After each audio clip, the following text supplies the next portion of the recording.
I gave up my life as a rich heiress for him, a poor diver from Haiti. He was a fugitive, and I was his only hope. As we made our escape in the middle of the ocean, my boat speeding towards our new life, he whispered we were free. A moment later, the engine died. When I turned around, he was holding a wrench, and his eyes were as cold as the sea. The Miami sun of the early 2000s was a white, merciless thing. It glared off the pristine decks of the yachts in the Coconut Grove Marina, off the flutes of iced champagne, and off the diamonds on the tanned hands of the women who called this place a second home. I sat at our usual table at the yacht club, idly pushing a piece of lobster around my plate with a silver fork. The air was a thick cocktail of salt, expensive perfume, and the faint, metallic scent of money. It was the smell of my entire life. My fiancé, Richard, was holding court. At 30, he was the heir to a construction empire and carried himself with the smug assurance of a man who had never been told no. He was explaining futures trading to my father, a self-satisfied smile playing on his lips. I was 20, and my life was a nautical chart that had been plotted long before my birth: the advantageous marriage, the endless charity galas, the membership in all the right clubs. I was another beautiful, expensive accessory in this world of perfect lawns and eternal summer. Richard's hand covered mine on the table. His touch was possessive, a familiar weight I had learned to tolerate. "Darling, you're not eating a thing. Don't you like it?" he asked, his voice pitched for my father's benefit more than for mine. I manufactured a smile that felt tight on my lips. "Everything is perfect, it's just so hot." My gaze slid past his shoulder, down toward the pier where a crew was preparing a small boat to be launched. One of them stood out from the others. He was dark-skinned, his muscles gleaming with a sheen of sweat under the relentless sun. He moved with a fluid, predatory grace that seemed entirely out of place among the stiff, polo-shirt men around him. He worked with an focused economy of motion, coiling a rope with a power that was both raw and controlled. As he straightened up to wipe his brow, he lifted his head, and for a single, suspended moment, his eyes met mine across the expanse of manicured perfection. There was no deference in his gaze, none of the fawning admiration or veiled resentment I was used to seeing. There was just a calm, deep stillness, the color of the ocean far from shore. It was a look that saw me not as an heiress or a fiancée, but simply as a person. And it terrified me. Just as the moment stretched, about to become something more, my cell phone rang. It was a bulky Nokia flip phone, the height of fashion at the time. The screen glowed with my mother's name. That ordinary, everyday summons felt like a lifeline, pulling me back from the edge of a sudden, alarming whirlpool. The following week, the image of his eyes, calm and deep as the ocean, was a persistent ghost. It haunted the edges of my conversations with Richard about wedding caterers and guest lists. It was there during fittings for dresses I didn't want to wear and at luncheons with women I had nothing in common with. It was an anchor pulling me toward a world I knew nothing about. I concocted a lie, a simple, believable excuse.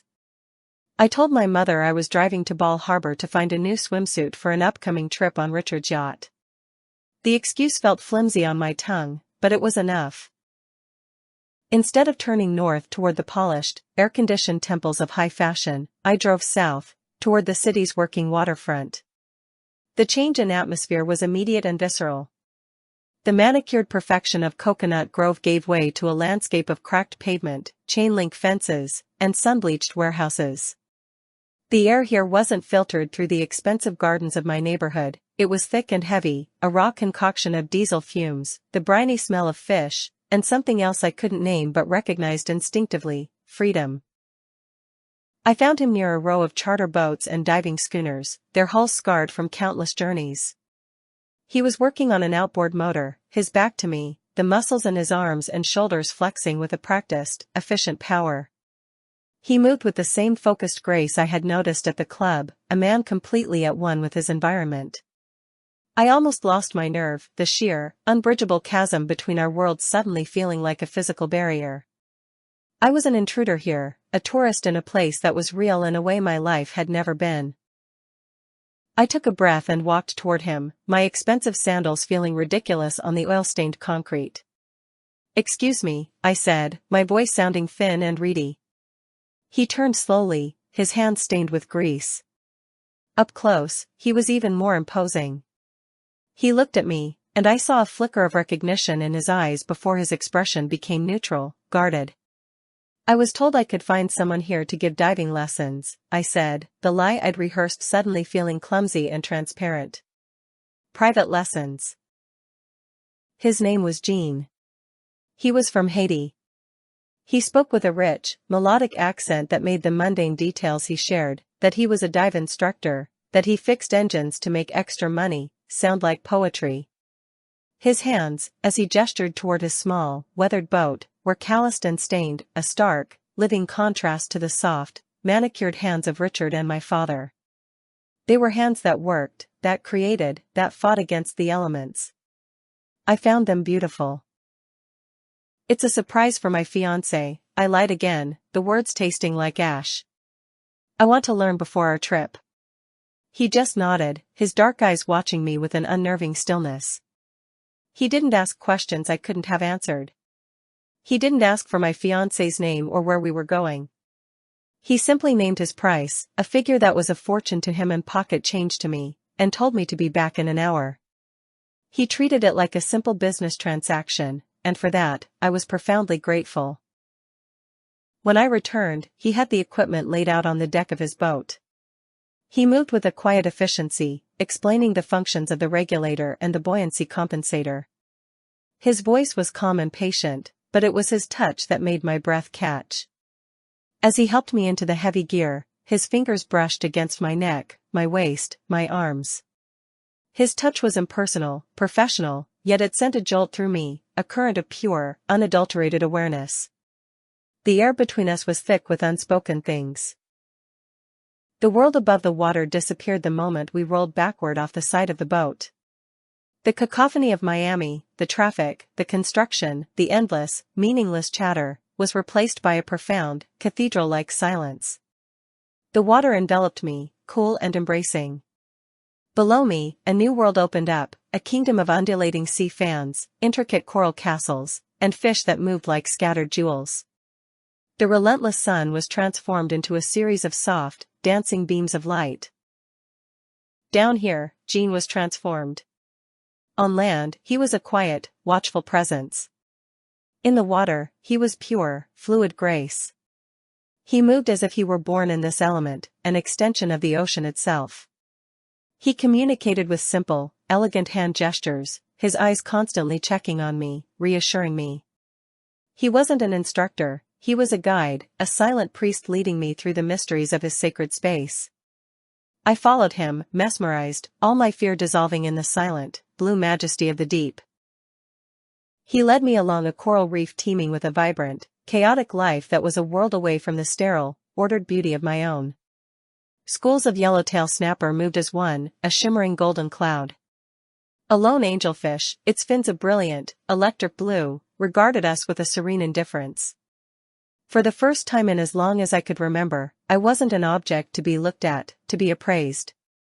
I was just another creature, a silent observer in a world that was ancient, beautiful, and utterly indifferent to my existence. I felt, for the first time, truly alive. We surfaced just as the sun began its slow descent into the horizon, painting the sky in fiery strokes of orange and purple. We were a small, isolated island in the vast expanse of the sea, the skyline of Miami a distant, hazy mirage. Treading water, I pushed the mask back on my forehead, my hair slicked back, the salt water cool on my skin. He was watching me, his face dripping, and the professional distance was gone from his eyes. He was looking at me with the same sense of awe and wonder I had just felt for the world he had shown me. And in that moment, in the quiet of the dying day, a new, dangerous world was born between us. That first dive lesson cracked open my gilded cage, and the secret excursions that followed became the air I needed to breathe. I constructed an elaborate architecture of lies, a second life built in the shadows of my real one. There were phantom shopping trips, non-existent spa appointments, and fictional charity committee meetings. Each lie was a small, sharp thrill, a tiny act of rebellion that chipped away at the perfect, porcelain doll everyone thought I was. I was becoming an expert in deception, and the guilt I expected to feel was entirely absent, replaced by a giddy, exhilarating sense of freedom. Our meetings were confined to the water, our sanctuary. We would take his small boat out to the reefs, far from the prying eyes of the yacht club set. In the silent, blue world beneath the waves, we had our own language, a vocabulary of hand signals and shared glances through our masks. The class pretense was quickly dropped. He was no longer my instructor, he was my accomplice, my co-conspirator. We were two people from different planets who had found a common orbit in the deep, and the gravity of our shared secret was becoming irresistible. The tension was a constant, humming presence between us. It was in the way his hand would linger on my arm as he helped me out of the water, the way my breath would catch when I'd turn to find him already looking at me. We never spoke of it. We never mentioned Richard's name, or the glittering, empty life I would return to after our time together. We existed only in those stolen hours, in the space between the surface and the sea floor. But the pressure was building, both in the deep and in my life, and I knew a breaking point was inevitable. It came on a Thursday, when a tropical storm, born somewhere in the warm waters of the Caribbean, descended upon Miami. The sky turned a bruised, angry purple, and the wind began to howl, stripping the palm trees of their fronds. This was the kind of weather that sent the wealthy residents of my world scurrying for cover inside their fortified mansions. Richard called to make sure I had secured the patio furniture, his voice calm and condescending. He assumed, as everyone did, that I would be waiting out the storm in our climate-controlled penthouse. He was wrong. The storm was a mirror of the one raging inside me, and it was pulling me toward its epicenter. I got in my car, the wind rocking the heavy vehicle as I drove. The streets of Coconut Grove were deserted, a ghost town of shuttered windows and swaying trees. But the further south I drove, toward Little Haiti, the more life I saw. People were securing their homes, helping their neighbors, their faces grim but resolute. They were facing the storm with a stoicism my world couldn't comprehend. I was driving toward a different kind of strength, a different kind of reality. He lived in a small room above a boat garage, a tiny, self-contained world that smelled of salt, engine oil, and spices I couldn't name. When he opened the door, he wasn't surprised to see me. It was as if he had been expecting me. He simply stood aside and let me in, the wind tearing at the door as I slipped inside. The room was Spartan, furnished with only a bed, a small table, and a single chair. It was a space stripped down to the bare essentials, and in that moment, it felt more like home than my own opulent apartment. The rain hammered on the tin roof, a deafening, relentless rhythm that drowned out the rest of the world. The single bare bulb hanging from the ceiling cast long, dancing shadows on the walls. In this small, impoverished room, with the storm raging outside, there was no space for the person I was supposed to be. The carefully constructed facade of Caitlin, the heiress, crumbled away, leaving behind someone I barely recognized, someone raw, afraid, and desperate for a human connection that wasn't a transaction. He didn't ask why I was there. He didn't need to. He just closed the distance between us and pulled me into his arms. His embrace wasn't gentle or tentative. It was a desperate, anchoring thing, the hold of a man who was also trying not to be swept away. I buried my face in his chest, breathing in the scent of him, and for the first time I let the storm inside me break. The tension I had been carrying for weeks, for years, finally snapped. I clung to him, a silent, shuddering confession of everything I couldn't say. In the roar of the hurricane, in the dim, flickering light of that single bulb, the two worlds we inhabited, which should have been separated by an unbridgeable gulf of class and race and money, finally, violently, collided. This wasn't just passion born of a storm, it was a rebellion. It was a deliberate act of destruction, a burning down of the life that was slowly suffocating me. Every touch was a choice, every kiss a declaration of war against the future that had been prescribed for me. Sometime in the middle of the night, my phone, which I had tossed on the table, began to vibrate, its insistent buzz a faint, tinny sound against the roar of the wind. The screen lit up with Richard's name, a summons from a world I no longer belonged to. I looked from the phone to Jean, his face peaceful in sleep beside me, and the choice was effortless. I reached over, slid the back cover off the phone, and pulled out the battery. The small, plastic click was a gunshot, the sound of my old life ending and a new, dangerous one beginning. My connection with Jean was no longer an escape. It had become my only reality. My act of rebellion during the storm, disconnecting my phone and effectively disappearing for 12 hours, had shifted something in Richard. His casual indifference was replaced by a sharp, possessive suspicion. He began asking questions about my whereabouts, his tone light but his eyes hard. He would pick up my car keys and casually note the mileage, a silent, numeric accusation. The gilded cage was shrinking, its bars suddenly becoming cold and hard and very real. My lies had to become more elaborate, my excuses more creative. The constant threat of exposure was a tight wire I walked every day. Every phone call from an unknown number made my heart leap into my throat. Every time Richard suggested a spontaneous trip to the marina, I felt a surge of pure, animal panic. But the fear was a strange kind of fuel. It didn't push me away from Jean, it pulled me closer. Our stolen moments became more precious, more vital, because we knew they were numbered.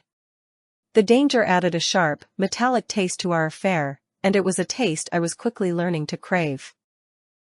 The breaking point came one evening when he was searching for a pen in the glove compartment of my convertible. His hand emerged not with a pen, but with a crumpled, grease-stained receipt.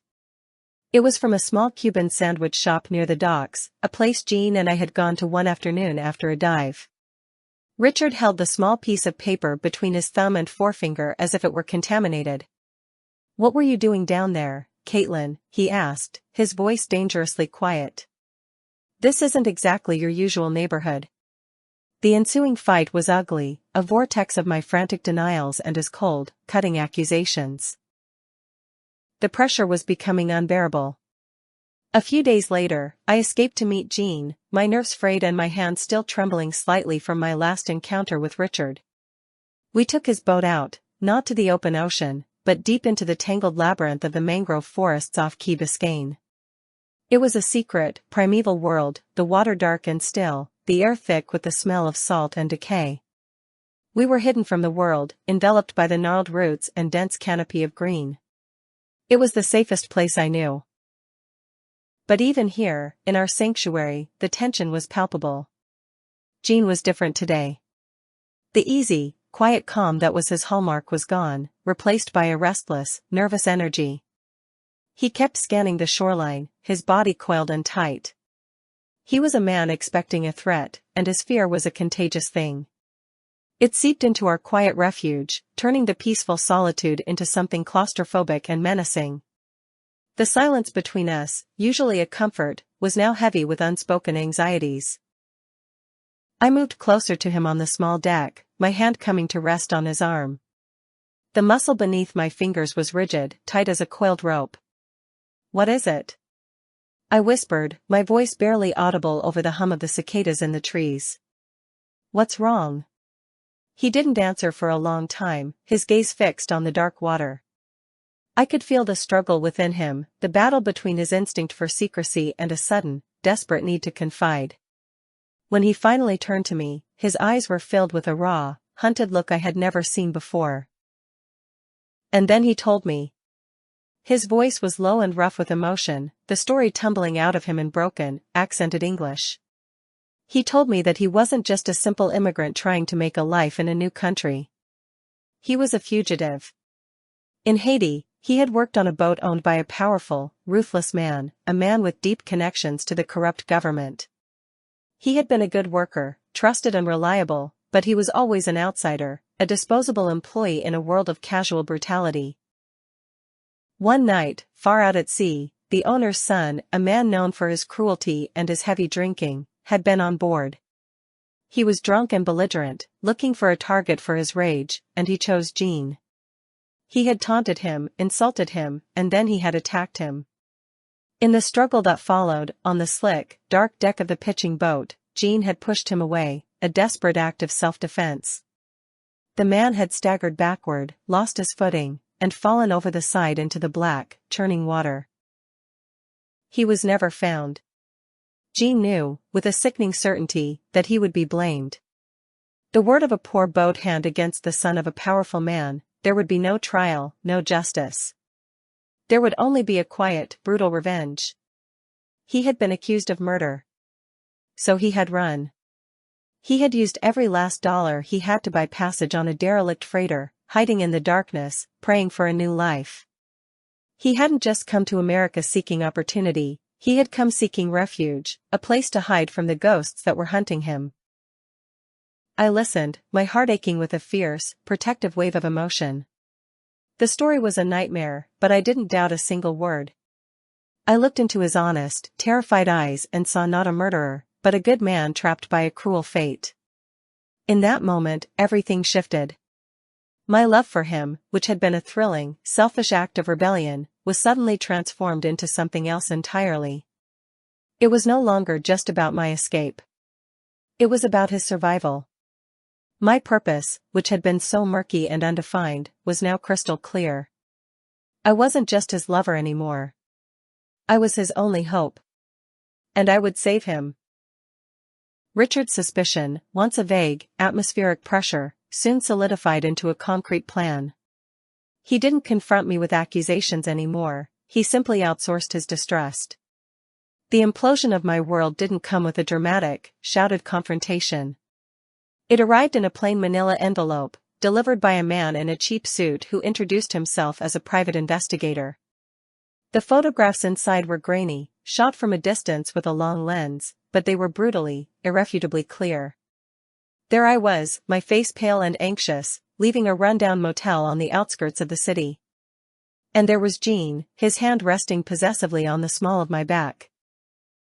The scandal was everything you would expect it to be, swift, merciless, and utterly absolute. Richard didn't rage or demand an explanation. He simply looked at the photographs with a kind of cold, clinical disgust, as if examining a diseased specimen. The engagement was called off via a sterile, formal announcement from his family's lawyers. My father's reaction was more volcanic.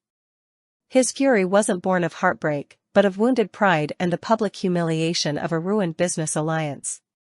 My name was a stain on the family honor, and he excised it with the precision of a surgeon. My credit cards were cancelled. My trust fund was frozen. My car was repossessed. In the space of 24 hours, I went from a pampered heiress to a pariah. The phone calls from my so-called friends stopped. The invitations to the endless cycle of parties and benefits ceased to arrive. I was an exile in the only world I had ever known, a ghost haunting the edges of a life that was no longer mine. The expulsion was so total, so brutally efficient, that it should have been terrifying. I should have felt a crippling fear, a desperate sense of loss. But as I stood in my now empty closet, packing a single bag with the few things that were truly mine, the only thing I felt was a profound, intoxicating relief. For the first time in my life, I had nothing left to lose. The golden cage, which I had been so desperately trying to escape, had been blown apart, and I was finally, terrifyingly free. There was only one place for me to go. I took a taxi to Little Haiti, the bag containing the entirety of my new life resting on my lap. When Jean opened the door to his small room above the boat garage, he didn't look surprised to see me. He just looked at my bag, then at my face, and a slow, sad smile touched his lips. He knew, without me having to say a word, that the choice had been made for me. Moving into his world was like learning to breathe a new kind of air. The opulence and artifice of my old life were replaced by a stark, simple reality. We lived in his single room, cooked on a hot plate, and washed our clothes in a communal sink downstairs. I, who had never made my own bed, was now scrubbing floors and learning to navigate the chaotic, vibrant world of the local markets. It was a life of hardship, of constant, grinding worry about money. And I had never been happier. The shame I was supposed to feel was entirely absent, replaced by a sense of purpose. We were a team, a two-person army against the world. Our plan, born of desperation and necessity, began to take shape. It was a wild, improbable gamble, a single roll of the dice for a new life. I had one last asset, one final remnant of my former existence that my father, in his haste to disown me, had overlooked. It was a boat. A small but incredibly fast speedboat he had given me for my 18th birthday, registered solely in my name. It was our only way out, a vessel for our escape. The plan was as simple as it was dangerous. We would take the boat and make a run for the Bahamas. The journey was treacherous, a 100-mile dash across the open, unpredictable waters of the Gulf Stream. But Jean had relatives on a remote-out island, a place where a man could disappear, where a new life could be forged far from the ghosts of Haiti and the ruins of Miami. It was a desperate, romantic, and utterly terrifying idea, and I embraced it with every fiber of my being. We spent the next few days preparing in secret. By day, I sold the last of my valuable possessions, a pair of diamond earrings, a designer watch, for cash, hoarding the small pile of bills that would fund our new beginning. By night, under the cover of darkness, we would work on the boat. Jean, with his intimate knowledge of engines and hulls, was in his element. He fine-tuned the powerful motors, patched a small leak, and plotted our course with the meticulous care of a seasoned navigator. I watched him work, his hands moving with a confidence and a competence that I found endlessly captivating. The hunted, fearful look I had seen in his eyes in the mangrove forest was gone, replaced by a steely, focused determination. He was no longer a man running from his past, he was a man charting a course toward his future. And I was by his side, his partner, his equal. We were in this together, two fugitives from different worlds, bound by a shared dream of escape. For the first time in my life, I wasn't an accessory or an heiress or a fiancée. I was the master of my own destiny. The night was a black, moonless void. We slipped out of the marina like ghosts, the boat's engine a low, throaty whisper against the darkness. The glittering skyline of Miami receded behind us, a diamond necklace laid out on black velvet. It was a spectacular, beautiful sight, and I felt nothing but a profound sense of release watching it shrink. It was a glittering monument to a life I had just burned to the ground, and I felt no remorse, only the wild, thrilling promise of the open, empty ocean ahead of us. The hope was a physical thing, a lightness in my chest that made it easy to breathe for the first time in my life. We were pushing the boat to its limit, the twin engines roaring as we sliced through the black water. The salt spray was a cold, sharp kiss on my face, and I gripped the wheel, my knuckles white, feeling the raw power of the vessel beneath me. This wasn't a yacht for leisurely cruises, it was a machine built for speed, for escape. For the first time I was not a passenger in my own life. I was at the helm. Jean's arms came around me from behind, his chest a solid, warm wall against my back. His presence was an anchor, the only thing that felt real in this dizzying, dreamlike escape. He leaned in close, his lips brushing against my ear, his voice a low rumble against the roar of the engines. "We did it," he whispered, the words a warm breath in the cool night air. "We're free, Caitlin." A wave of pure, unadulterated happiness washed over me, so powerful it almost buckled my knees. I leaned back into him, closing my eyes and surrendering to the perfect, beautiful finality of the moment. It was in that moment of perfect bliss that the sound changed. The smooth, powerful roar of the engines faltered, sputtering into a series of coughs before dying completely. The sudden, deafening silence was a physical blow. The boat, losing its momentum, began to bob sluggishly in the dark, rolling swells. The intoxicating feeling of speed and freedom vanished, replaced by a sudden, unnerving stillness. My eyes snapped open, my heart beginning a slow, heavy drumbeat of dread against my ribs.